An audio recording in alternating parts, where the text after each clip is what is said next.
It is considered one of the most dangerous paths for migrants coming from South America. It's a 60-mile journey through the Panama jungle, and it's known as the Darien Gap. Well, now Panama's new president would like to close this area. The Darien Gap is the only route connecting Central and South America. It is a 10,000 square foot mountainous region, jungles, there are rainforests. More than 500,000 people trekked through it last year alone. Despite its popularity as a migration route, the journey is dangerous and it is expensive. Gangs in the Darien Gap have robbed, raped, and killed people.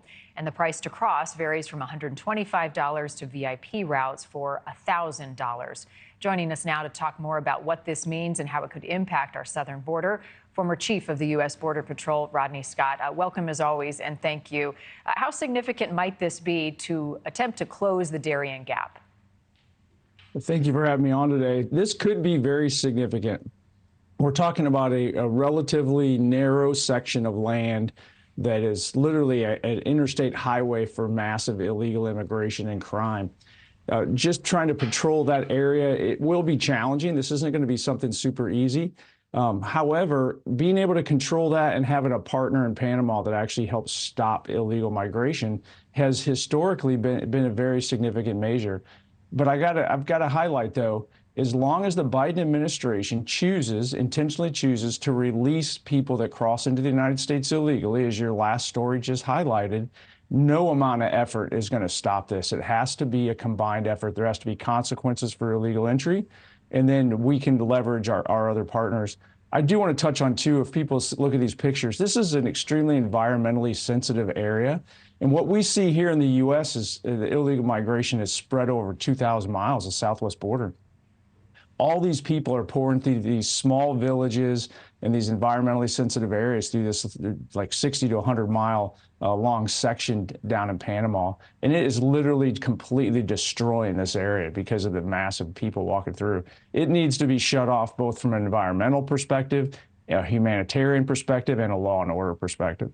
So we mentioned the amount of people and migrants who are moving through this area, impacting the environment, getting into the U.S. Talk about the cartel activity and how much control they have through this gap.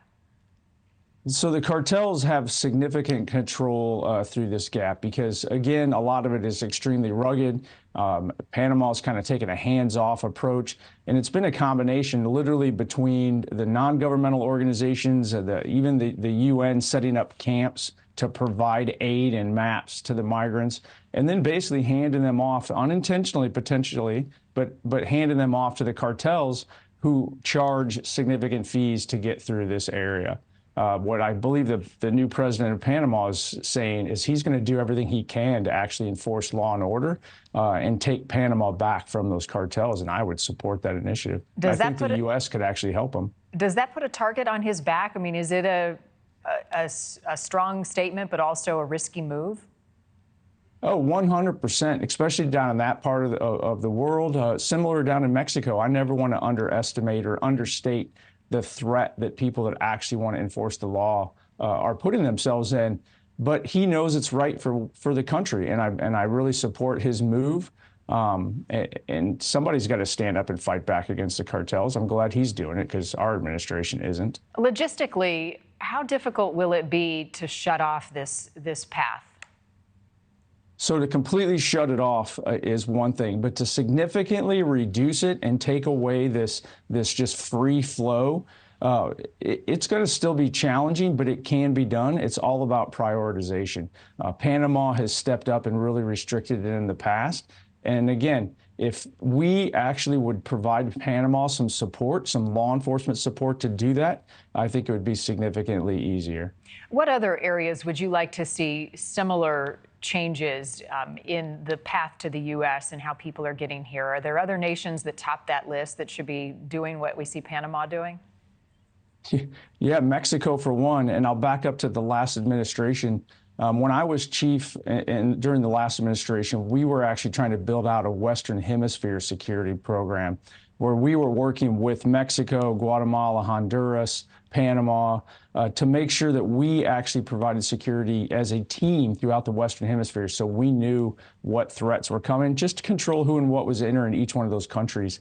I would like to see that partnership reestablished in place of the current one, which is actually expediting the flow and making it easier for people to get to the U.S. Thank you for watching. Go to newsnationnow.com to find NewsNation on your television provider. And don't forget to click the red subscribe button below to get more of NewsNation's fact-driven, unbiased coverage.